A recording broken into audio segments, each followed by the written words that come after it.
नमस्कार दोस्तों, मैं रवि सिंह आटिया और एमकेएच की मैथ्स की इस वीडियो सीरीज में आप सभी का स्वागत है। तो दोस्तों क्लास 9 का 6 चैप्टर जो है हमारा रेखाएं याम कोण हमने स्टार्ट किया हुआ है और इसकी जो लास्ट एक्सरसाइज है एक्सरसाइज 6.3 ये हम यहाँ पर करने वाले हैं। इस वीडियो में हम इसी 6.3 एक्सरसाइज को कंप्लीट करेंगे। तो दोस्तों चलिए फटाफट से 6.3 जो एक्सरसाइज है हमारे उसमें क्या क्या चीज़ें हम करने वाले हैं वो को स्टार्ट करते हैं। तो फ्रेंड्स सबसे पहले मैं बता दूं कि 6.3 पूरी की पूरी जो एक्सरसाइज है वो हम त्रिभुज के कोणों पर रीड करेंगे। मतलब त्रिभुज में कौन कौन से कोण हैं उन सभी कोणों के बारे में जानेंगे, फिर जो भी हमने कंसेप्ट पढ़े थे वो हम इन त्रिभुजों पर लगाएंगे। तो चलिए फिर स्टार्ट करते हैं। तो दोस्तों पहली बात तो ये कि जो आपको बचपन से बताई जा रही है कि मान लीजिए ये कोई त्रिभुज है, त्रिभुज ए बी और सी, और इसमें 3 कोण हैं। ये वाले 3 कोण हैं एक्स, वाई और जेड। तो पहली बात तो आपको ये पता होनी चाहिए कि किसी भी त्रिभुज के तीनों अंतः कोणों का मतलब होता है अंदर बनने वाले कोण। तो तीनों अंतः कोणों का जो योग होता है वो कितना होता है, 180 डिग्री होता है। तो पहली चीज़ हम ये याद रखेंगे कि किसी त्रिभुज के, चाहे वो वर्ग का कोई भी त्रिभुज है, किसी त्रिभुज के तीनों अंतः कोणों, अब सीधा अंतः कोण बोल दे चाहे सीधा कोण बोल दे एक ही बात है, तीनों अंतः कोणों का योग बराबर 180 डिग्री होता है। चलिए ये चीज़ हमें क्लियर हो गई कि 180 डिग्री होता है। इसका मतलब कोण ए प्लस कोण बी प्लस कोण सी जो है कितना होगा, 180 डिग्री होगा। या इनके मान हम रखें तो x plus Y plus Z जो है कितने होंगे, 180 डिग्री होंगे। ये हमारा कंसेप्ट नंबर 1 रहा, पहला कंसेप्ट रहा। अब दोस्तों यहाँ पर दूसरी बात क्या आती है, दूसरी बात है कि यहाँ पर मान लीजिए कि हम सिर्फ z को रखते हैं। एक बार समझिए कि हम सिर्फ यहाँ z को रखते हैं, x प्लस वाई को उधर ले जाएं तो क्या बनेगा, 180 माइनस एक्स प्लस वाई। ठीक है, 180 माइनस एक्स प्लस वाई बनेगा। चलिए ये चीज़ हमें क्लियर हो गई। अब दोस्तों हम बात करते हैं बहिष्कोण की। तो दोस्तों त्रिभुज की एक भुजा को अगर हम आगे बढ़ा दें, त्रिभुज की एक भुजा को हमने BC को आगे बढ़ाया है जो कि इसका आधार है। अगर त्रिभुज की एक भुजा को आगे बढ़ा दिया जाए तो इसकी दूसरी भुजा के साथ जो कोण बनेगा उसे हम कहेंगे बहिष्कोण या बाहर बनने वाला कोण या बाह्यक कोण। और ये जो बाह्यक कोण होगा, ये जो बाह्यक कोण होगा इसका मान कितना होगा। एक्चुअली यहाँ पर हमने कुछ और करना था, यहाँ पर हमने कुछ और कर दिया। चलिए इसको नहीं करना चाहिए था हमें, सॉरी, थोड़ा चेंज करते हैं। यहाँ पर हम क्या करते हैं कि x प्लस वाई को यहीं रखते हैं, z को उधर लेकर के जाते हैं तो ये क्या बन जाएगा, 180 डिग्री माइनस जेड। ये हमें समीकरण 1 बना करके छोड़ना था। चलिए वो कोई बात नहीं, यहाँ तक ये बात अलग है। अब ये बात दूसरी, जो हम दूसरी बात कर रहे थे कि अगर त्रिभुज की एक भुजा को आगे बढ़ा दिया जाए तो जो एक भुजा को आगे बढ़ाया और दूसरी भुजा के साथ जो बाहर बनने वाला कोण है वो क्या बनेगा, वो बनेगा बहिष्कोण। इस बहिष्कोण को मान लीजिए कि हम P कोण नाम देते हैं। तो हमें पता है कि P और Z एक ही रेखा पर बनने वाले कोण हैं। इस तरह से एक ही रेखा जिसको जो है कोई रेखा अदर रेखा काट रही है। और हमने पढ़ा कि रेखा युग्म कोण क्या होते हैं, एक रेखा पर बनने वाले वो कोण जिनका योग कितना होता है, 180 डिग्री होता है। तो इन दोनों कोणों का योग भी क्या होगा, 180 डिग्री, क्योंकि ये एक रेखा पर बन रहे हैं, हम ये जानते हैं। तो इसका मतलब z प्लस p कितना बनेगा, z प्लस b जो होगा इसका मान कितना होगा, 180 डिग्री। क्यों, क्योंकि ये तो एक रेखा युग्म कोण है। रेखा युग्म कोण के बारे में हम जानते हैं कि रेखा कोण युग्म जितने भी होंगे उनका योग जो होगा वो कितने होगा, 180 डिग्री होगा। अगर वो एक रेखा पर बने तो 180 डिग्री होगा। अब यहाँ से P की वैल्यू अगर निकालें तो P की वैल्यू क्या हो जाएगी, 180 डिग्री माइनस जेड होगी ना। z को उधर लेकर गए तो ये z प्लस में है, उधर माइनस में जाएगा, माइनस में जाएगा तो P का मान कितना हो जाएगा, 180 माइनस जेड। अब यहाँ पर देखिए ये भी 180 माइनस जेड, ये भी 180 माइनस जेड। इसका मतलब क्या हो जाएगा, x प्लस वाई का मान क्या हो जाएगा, P के बराबर।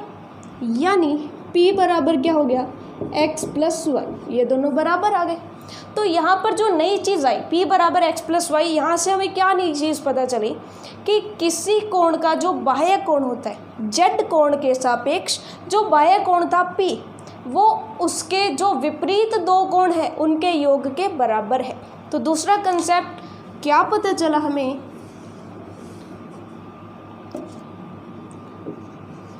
ध्यान से देखिएगा कि किसी त्रिभुज के एक कोण, किसी त्रिभुज का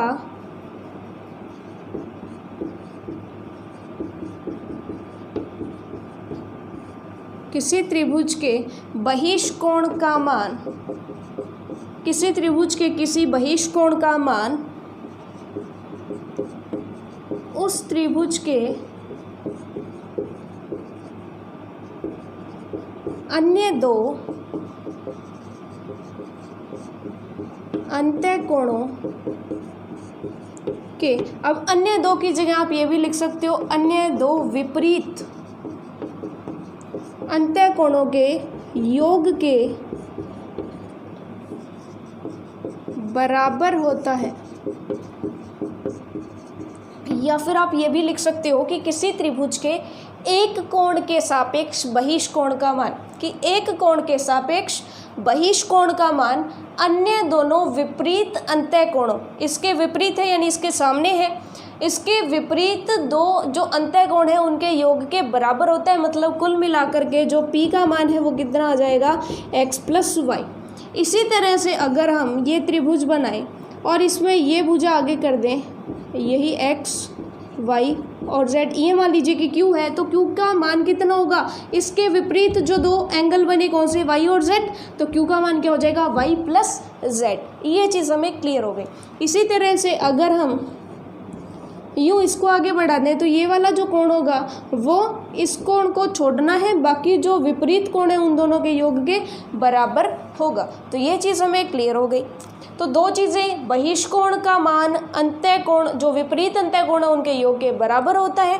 पहली बात कि त्रिभुज के अंदर जितने भी अंतःकोण हैं उनका योग कितना होता है, 180 डिग्री होता है। बस दो चीज़ें अगर हमें पता है तो हम प्रश्नावली 6.3 जो है एक्सरसाइज 6.3 उसके सारे के सारे क्वेश्चंस यहाँ पर कवर कर लेंगे। तो चलिए फ्रेंड्स, आपका क्वेश्चन नंबर फर्स्ट जो है वो आपके सामने है और क्वेश्चन नंबर फर्स्ट हमारा कहता क्या है, आकृति में त्रिभुज पी क्यू आर की भुजाओं क्यू पी व आर क्यू को क्रमशः बिंदु एस तथा टी तक बढ़ाया गया है। मतलब क्यू आर जो भुजा है उसको टी तक आगे बढ़ा दिया गया और पी क्यू जो भुजा है उसे ऊपर एस तक बढ़ा दिया गया।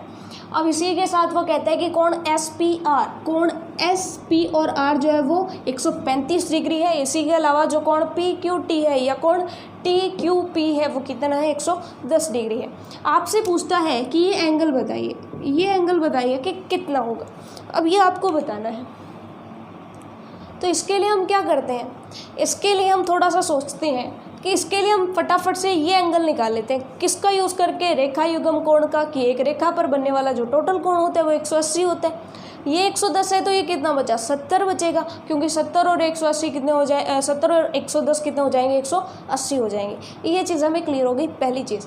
दूसरी चीज़ ये कि यहाँ से 135 होता है और हमें पता है कि बहिष्कोण जो होता है उसका मान जो विपरीत अंतःकोण है इनके योगों के बराबर होता है। तो यहाँ पर ये तो 70 डिग्री प्लस कोण आर बराबर 135, तो वहाँ से कोण आर का मान आ जाएगा। अब क्वेश्चन तो समझ आ गया, करना कैसे है, करना क्या है वो हम देखते हैं। तो सॉल्यूशन की जब बात की जाए तो हम क्या कहेंगे, हम कहेंगे कि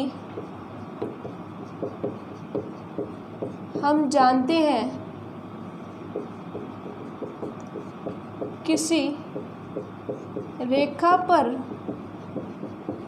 बनने वाले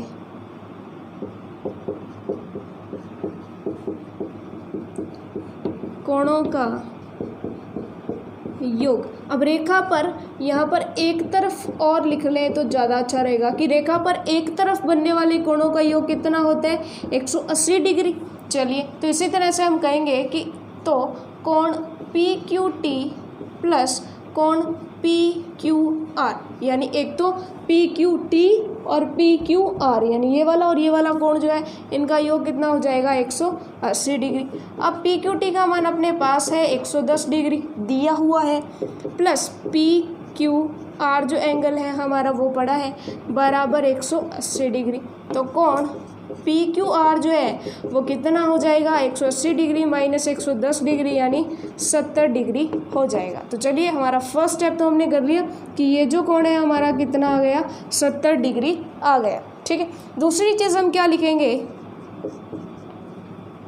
दूसरी हम लिखेंगे इसी प्रकार, या फिर आप ये लिख सकते हैं तथा कोण एस पी आर बराबर है क्या बहिष्कोण। अब देखिए कोण एस पी आर अगर बहिष्कोण है तो हम क्या कहेंगे, अतः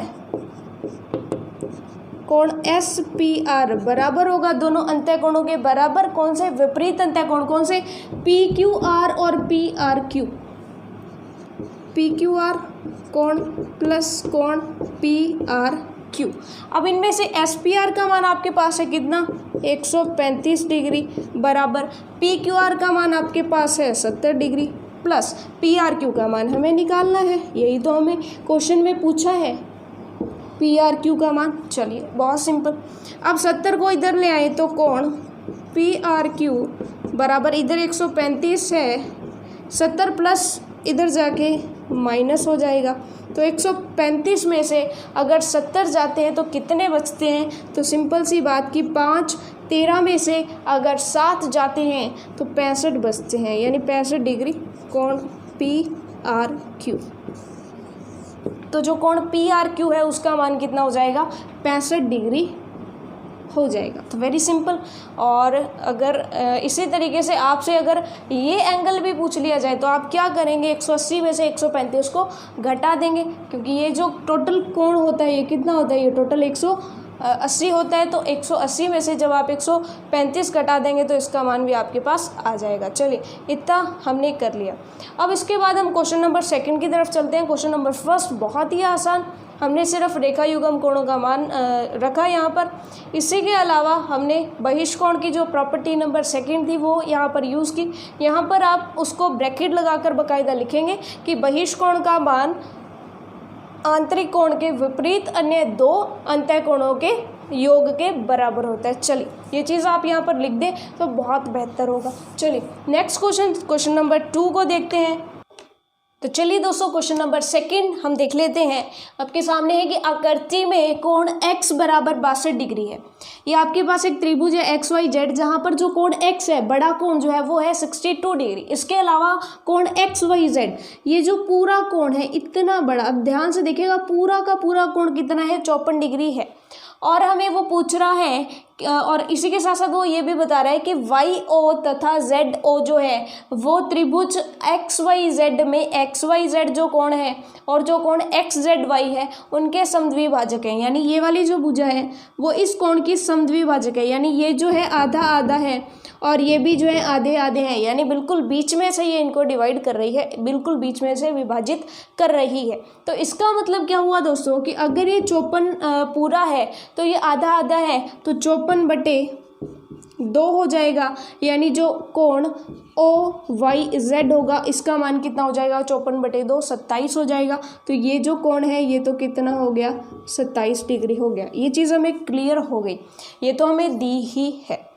अब वो पूछ रहा है कि आपको कोण OZY निकालना है। तो OZY के लिए हम क्या करें कि हमें OZY निकालना है जो कि इस पूरे कोण का आधा है। तो हम पूरा कोण निकाल लेते हैं पहले, फिर उसका आधा कर देंगे तो OZY हमारे पास आ जाएगा। तो हम क्या लिखते हैं यहाँ पर सॉल्यूशन, हम जानते हैं कि त्रिभुज के तीनों अंतःकोणों का योग बराबर 180 डिग्री होता है। अब तीनों कोण कौन से, अंत्य कोण कौन से, त्रिभुज बड़े वाला एक्स वाई जेड, उसके जो तीनों कोण हैं वो कौन कौन से हो जाएंगे, सिंपल सी बात की कोण एक्स, कोण वाई और कोण जेड, पूरे के पूरे कोण। तो कोण एक्स प्लस कोण वाई प्लस कोण जेड बराबर कितना है 180 डिग्री। अब कोण एक्स का मान तो 62 डिग्रीज हमें दिया है, कोण वाई का पूरा मान जो है वो कितना है 54 डिग्री हमें दिया है, कोण जेड का हमें नहीं पता तो हम 180 डिग्री लगा देते हैं।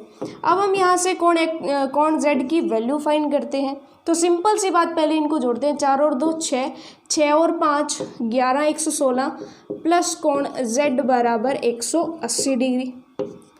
कोण जेड अब 116 इधर प्लस में उधर जाके माइनस में, लीजिए ये बहुत सिंपल, 116 उधर माइनस में चला गया। अब हम क्या करेंगे, अब 116, अब ध्यान से देखिएगा कि 180 में से जब हमने 100 माइनस किया तो 80 बचे।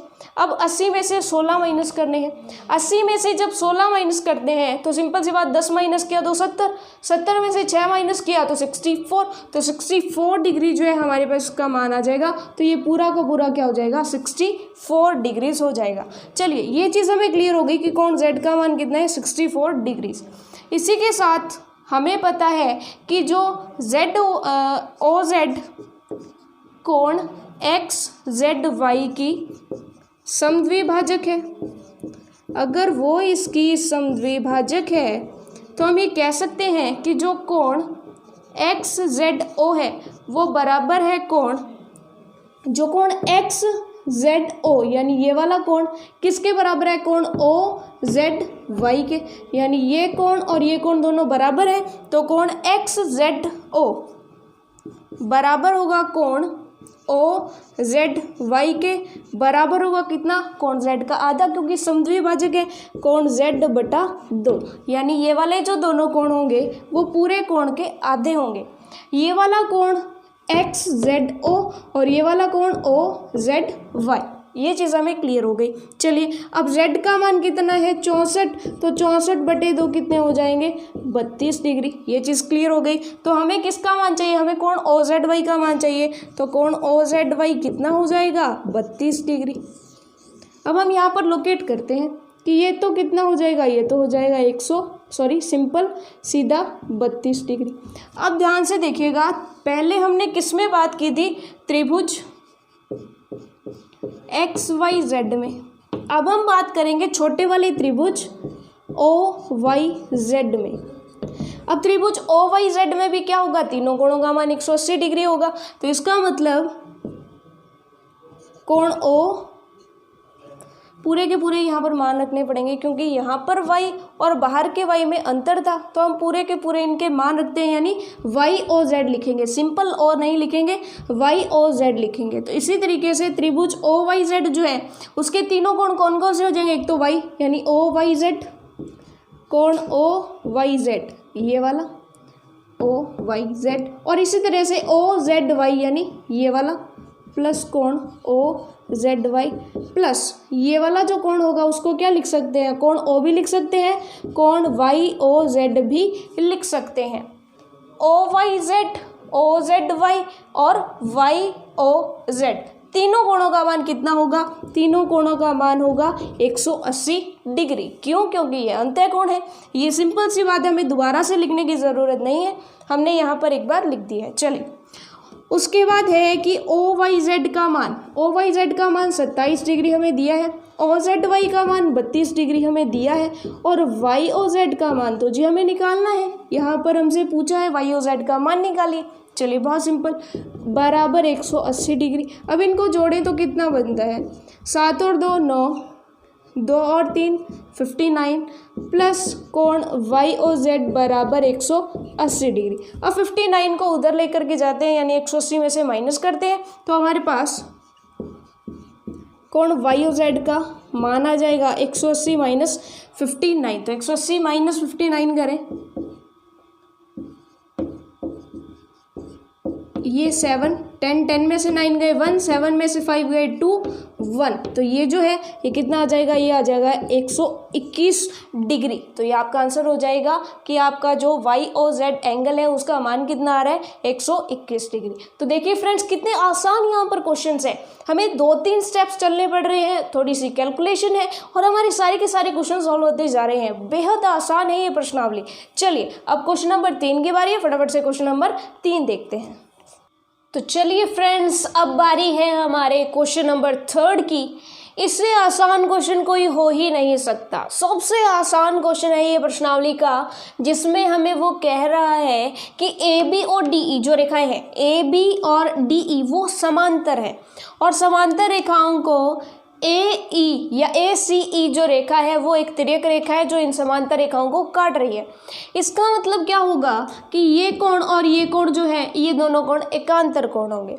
इसके बाद वो आपसे पूछ रहा है कि आपको कोण D दिया हुआ है और आपको बताना है कि कोण DCE कितना है। अब ये कोण हमारे पास 35, ये 53, तो हम ये बता देंगे कितना, कैसे कि त्रिभुज के अंतः कोणों का योग जो होता है वो कितना होता है, 180 डिग्री होता है, तो उसको लगा करके हम ये बता देंगे।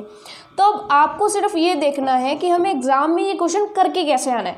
तो देखिए यहाँ पर थोड़ा सा बहुत सिंपल कि दिया है, हमें दिया है कि AB समांतर है DE तथा ACE एक तिर्यक रेखा है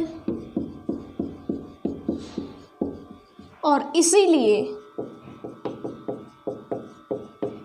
यहाँ पर एक चीज़ हमें पता चलेगी, वो कौन सी, कि यहाँ पर जो कोण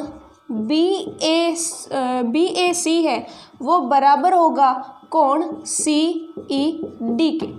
क्यों? क्योंकि ये तो जी दोनों एकांतर कोण हैं, ये दोनों एकांतर कोण है। चलिए बहुत अच्छे। अब एकांतर कोण है तो BAC का मान तो हमारे पास कितना है, 35 डिग्री, और कोण CED का मान भी क्या आ जाएगा, 35 डिग्री। तो ये भी कोण क्या आ जाएगा, 35 डिग्री। चलिए बहुत आसान, ये तो इतना तो हमने कर लिया। अब बारी है हम लगाएंगे त्रिभुज के अंतः कोणों का योग 180 डिग्री होता है। तो हम लिखेंगे कि किसी त्रिभुज के तीनों कोणों का योग बराबर कितना होता है, 180 डिग्री। और वो त्रिभुज कौन सा होगा, त्रिभुज CDE में, त्रिभुज CDE में हम क्या लिखेंगे, त्रिभुज CDE में कोण CDE। अब देखिए जिस कोण की बात हम कर रहे होते हैं उसको हम बीच में रखते हैं, तो कोण CDE यानी ये वाला कोण प्लस कोण DCE यानी ये वाला कोण DCE। जिस कोण की बात कर रहे हैं उसको हम बीच में रखते हैं, चाहे हम इधर से स्टार्ट कर दें चाहे हम उधर से स्टार्ट कर दें। चलिए उसके बाद हम बात करेंगे कोण DEC बराबर कितना होगा, DEC नहीं हम CED करते हैं, DEC नहीं हम कोण CED करते हैं। ये आपको ध्यान रखना है क्योंकि हमने इसका मान निकाल करके रखा है पहले, तो कहीं ऐसा ना हो कि आप DEC कर लो और फिर आप ढूंढते रह जाएं कि DEC का मान तो हमने निकाला ही नहीं। एक्चुअल में CED तो DEC है, ठीक है, वो चीज़ आपको ध्यान रखनी है, 180 डिग्री। चलिए अब इसका मान कितना, CDE 53 डिग्रीज प्लस ये तो हमें ज्ञात ही करना है, चलिए प्लस इसका मान कितना, 35 डिग्री बराबर 180 डिग्री। अब कोण DCE इसको तो हम यहीं रखते हैं, इनको ऐड कर लेते हैं। इनको जब ऐड किया तो ये क्या आ जाएंगे, ये आ जाएंगे हमारे 88 डिग्री, 88 डिग्री और 180 डिग्री।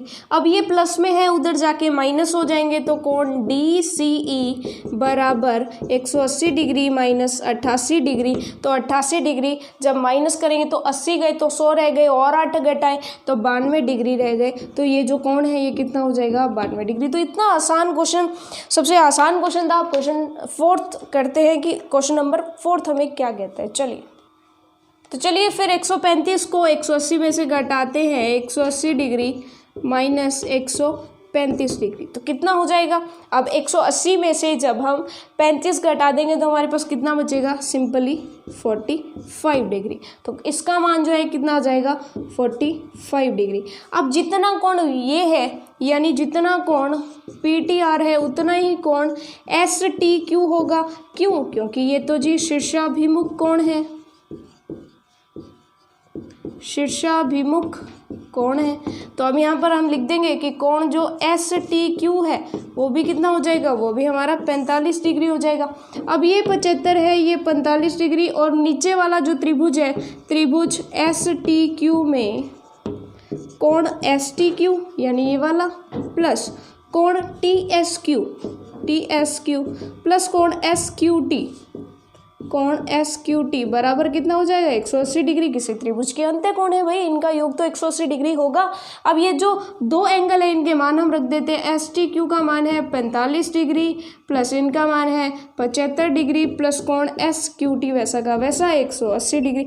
अब इनको जोड़ें अगर तो कितना बनता है, 0, 7 और 4 11 प्लस 1 12, तो ये हो गया 120 डिग्री प्लस कोण SQT बराबर 180 डिग्री। 120 उधर घट जाएगा, इधर जोड़ में उधर घटेगा, तो कोण SQT कितना हो जाएगा, 60 डिग्री, क्योंकि 180 में से 120 घटाएं तो 60 आता है। तो ये हमारा जो एंगल होगा वो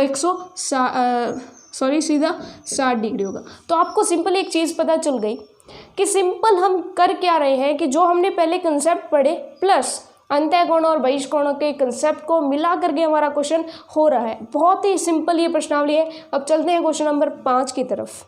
तो चलिए दोस्तों, अब बारी है क्वेश्चन नंबर 5 की। अब हम ये देख लेते हैं कि हमने इसमें समझ तो लिया कि करना क्या है, अब करना कैसे है और लैंग्वेज कैसे हमें लिखनी है ये हम यहाँ पर देख लेते हैं। तो इसका सॉल्यूशन हम स्टार्ट करते हैं फटाफट से। तो फ्रेंड्स, हम यहाँ पर क्या लिखेंगे कि दिया है, क्या दिया है कि PQ समांतर है किसके, ST के। वैसे देखिए दिया तो ये है कि PQ SR के समांतर है, बट इसी को हमने आगे बढ़ाया तो हम ये भी कह सकते हैं कि PQ जो है वो ST के समांतर है, सिंपल, ओके। तथा QR तिर्यक रेखा है। अब जब QR तिर्यक रेखा है और समांतर रेखाओं के बीच में तिर्यक रेखा जब भी बनेगी तो यहाँ पर जो बनने वाले एकांतर कोण होंगे वो क्या होंगे, समान होंगे। तो हम इसी तरह से लिखेंगे कि इसीलिए कोण PQS प्लस कोण SQR, यानी PQS और SQR यानी ये पूरा कोण यानी x प्लस 28 डिग्री बराबर होगा किसके, QRT के, बराबर होगा कोण QRT के। चलिए बहुत सिंपल। अब PQS का मान x, SQR का मान 28 डिग्री हमें गिवन है, बराबर 65 डिग्री, और इसके आगे आप कारण भी लिखेंगे ब्रैकेट में क्योंकि ये एकांतर कोण है। चलिए ये चीज़ हमें क्लियर हो गई। अब हमें फटाफट से क्या करना है, x की वैल्यू निकालनी है। 65, 28 उधर जा कर के माइनस होगा तो 65 डिग्रीज माइनस 28, तो 65 माइनस 28 कितना होता है, ये होता है 37 डिग्रीज। तो x की वैल्यू तो हमें पता चल गई। चलिए अब हम क्या करेंगे कि आंतरिक कोण जो होते हैं किसी त्रिभुज के उनका योग कितना होता है, 180 डिग्री। तो चलिए फटाफट से हम लगाते हैं कि कोण QPS। अब फटाफट से हमें ये भी लिखना पड़ेगा कि हम किस त्रिभुज की बात कर रहे हैं। तो त्रिभुज कौन सा, त्रिभुज PQS में कोण QPS यानी कोण QPS 90 डिग्री वाला, इसके बाद कोण PSQ यानी y वाला कोण PSQ प्लस कोण PQS बराबर कितना होगा, 180 डिग्री। अब देखिए कि ये कोण कितना है, 37 डिग्री। तो PSQ ये हमें ज्ञात करना है, PQS हमें पता है 37 डिग्रीज है, प्लस कोण PSQ वैसे का वैसा, और QPS की वैल्यू हमें पता है ये है 90 डिग्री। चलिए बराबर है 180 डिग्री। अब इनको जोड़ते हैं, इनको जोड़ा तो कितना आएगा, 127 डिग्री प्लस कोण PSQ बराबर 180 डिग्री। 37 और 90 को जोड़ा तो 127 डिग्री आ गया।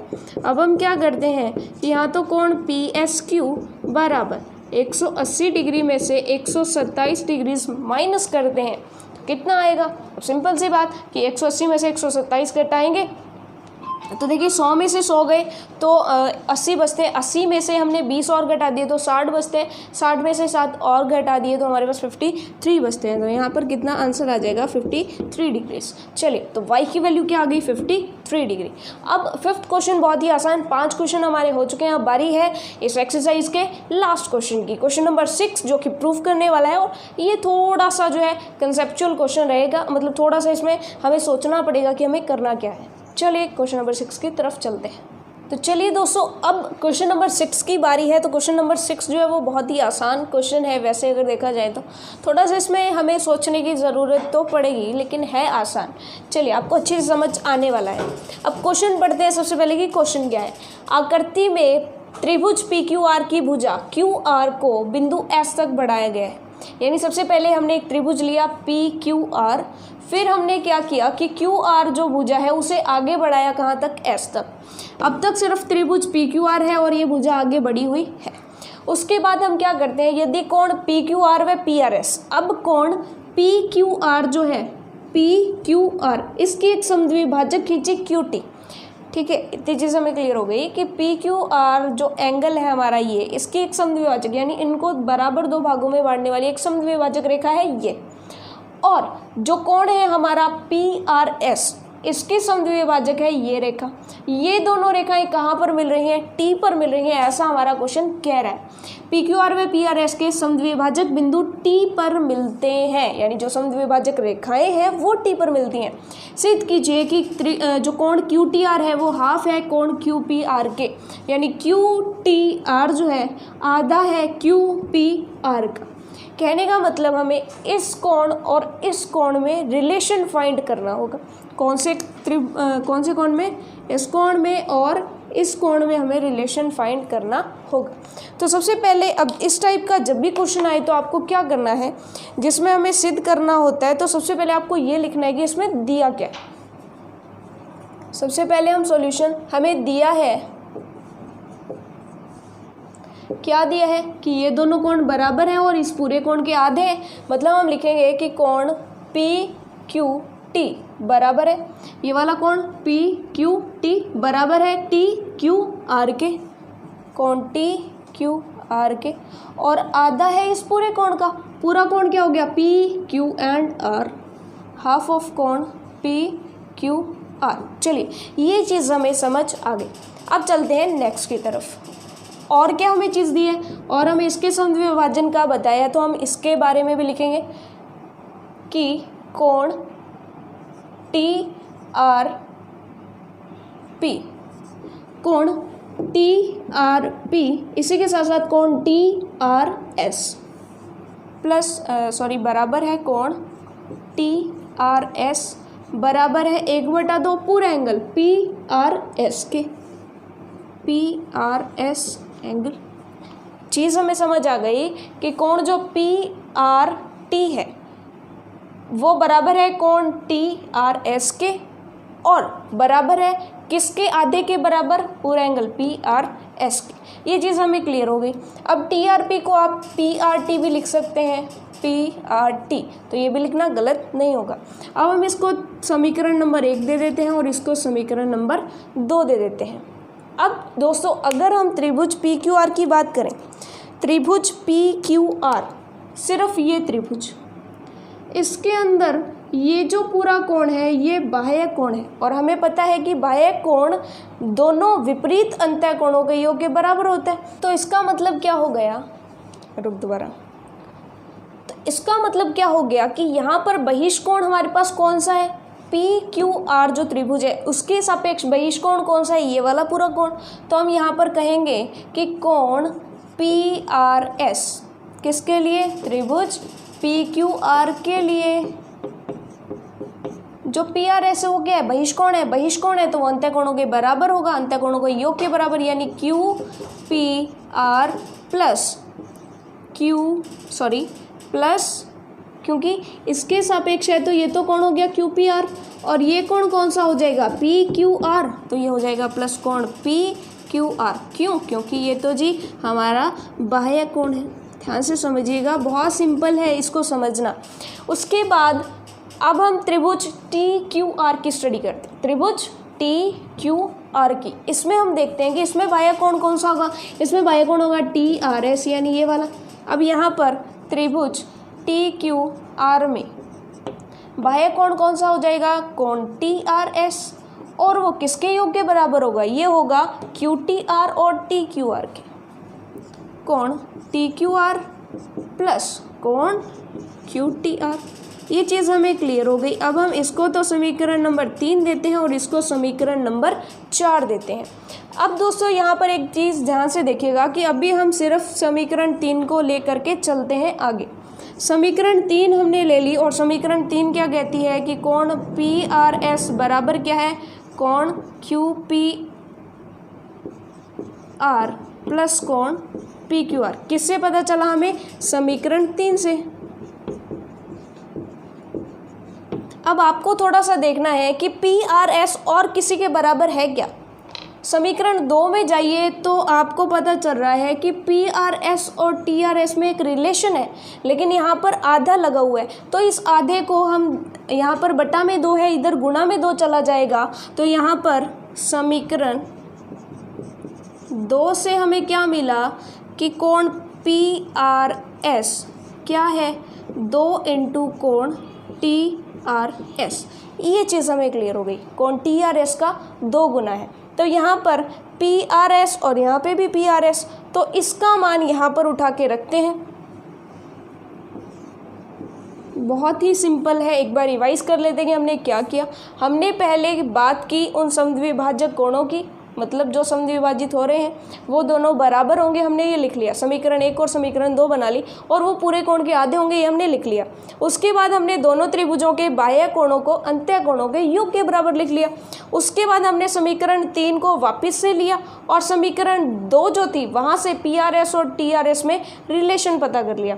PRS की वैल्यू हम यहाँ पर रखने वाले हैं, तो इसकी वैल्यू क्या हो जाएगी, 2 इंटू कोण TRS, ये किसके बराबर हो जाएगी, कोण QPR प्लस कोण PQR।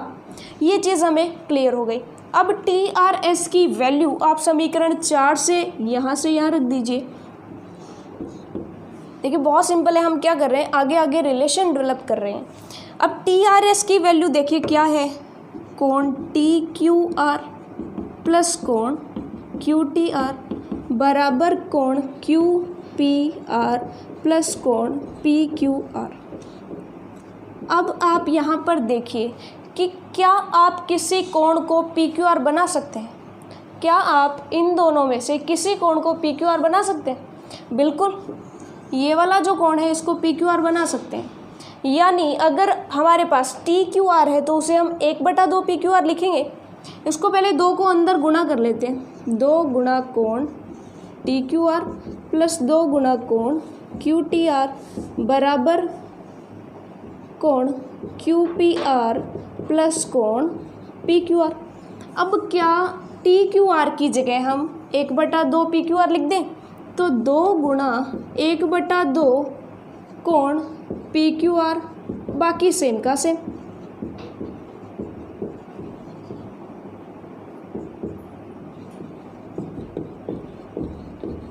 अब हम क्या करेंगे कि 2 से 1/2 कैंसिल, और इधर भी प्लस में PQR है, उधर भी प्लस में PQR है, तो हम PQR को कैंसिल कर देते हैं। अरे वाह, ये क्या हमारे पास आ गया, जो हमें प्रूफ करना था वही तो हमें आ गया।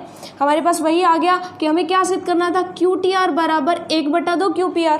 चलिए कोई बात नहीं, ये 2 जो गुणा में है उसको उधर ले जाइए। सिंपल सी बात कि ये 2 गुणा में उधर भाग में चला जाएगा, तो कोण QTR बराबर 1/2 कोण QPR। तो चलिए जो हमें प्रूफ करना था वो हमने प्रूफ कर दिया। तो इस तरह से हमारी जो प्रश्नावली है 6.3 प्रश्नावली, 6.3 प्रश्नावली वो पूरी तरह से कंप्लीट हो चुकी है। 6 चैप्टर जो आपको अच्छे से समझ आया होगा, इसकी तीनों की तीनों प्रश्नावली हमने बहुत अच्छे तरीके से क्लियर की है।